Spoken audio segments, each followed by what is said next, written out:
Now, your 13 First Alert weather forecast. Well, it was a little too cold this morning to take the dog for a walk, as a lot of our temperatures were well below zero this morning. In fact, some places in the double digits below. Black River Falls, one of those spots, 14 below is what we bottomed out at today. Meanwhile, in Eau Claire, 9 below.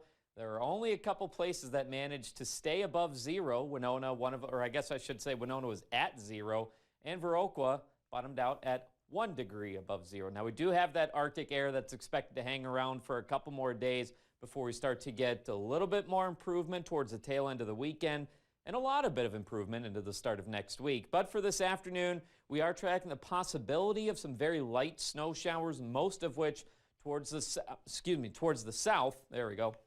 As we have that weak clipper system that is moving through. But for us, we'll get the impacts of the northwesterly winds behind it, and that is going to bring in some colder temperatures for tomorrow. But for today, we'll have that cloud cover hanging around, temperatures staying in the upper single digits, potentially hitting the low double digits as well, sitting at 7 degrees right now in Eau Claire. Some double digits further towards the south now, 10 degrees in Ellsworth, Winona, and in LaCrosse.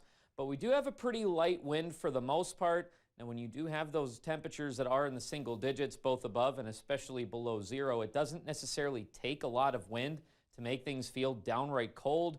And with that wind at 5 to 10 miles per hour, it still makes things feel like we are below zero. 3 below for the wind chill in Eau Claire, 2 above for the wind chill in LaCrosse. Now, for the time being, we did have some sunshine throughout the early morning, and then we started to see those clouds fill in. There are a few snow showers that are just west of the I-35 corridor in central Minnesota, but zooming out a little further, this is where the brunt of the snow is associated with that clipper system. That's continuing to track further towards the southeast. Again, could get clipped by some of these snow showers, no pun intended there, but most of this is going to hang out a little further towards our south. Looking at Skycast through the afternoon, initializing very well with those snow showers further towards the south as well. But tonight, this is where we'll have a few breaks in the clouds developing, but notice behind that system, our wind starts to take on more of a northwesterly flow.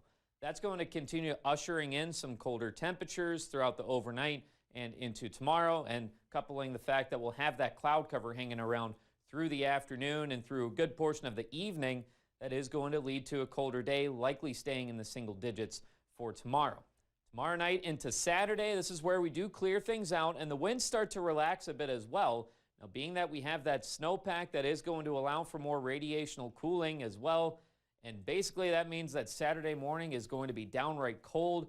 But we do get the sunshine, for whatever that's worth, to take us into Saturday afternoon. We start to get a little closer to average by Sunday, and then warming up quite a bit by the start of next week. Today, again, a lot of us staying in either the upper single digits or the low teens, before later on tonight dipping a couple degrees below zero once again.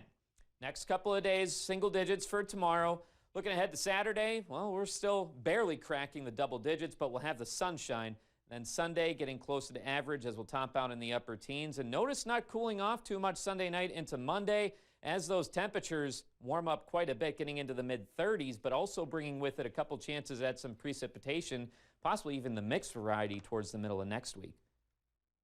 Now for a Sunshine Award, Marjorie would like to nominate Tracy and says, I am a 77-year-old low-income woman with heart issues. Last week I inquired with my pharmacy about the cheapest way to get a blood pressure monitor.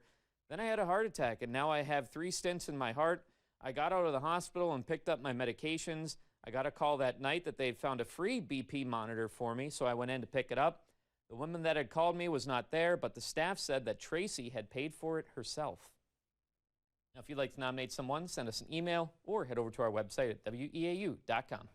So it looks like a reprieve is on the way. I would have to say that, especially since, we're getting close to 40. And, I mean, we've kind of been spoiled with a lot of that through most of meteorological winter. It was kind of a shell shock to get the Arctic air pattern come through. It was.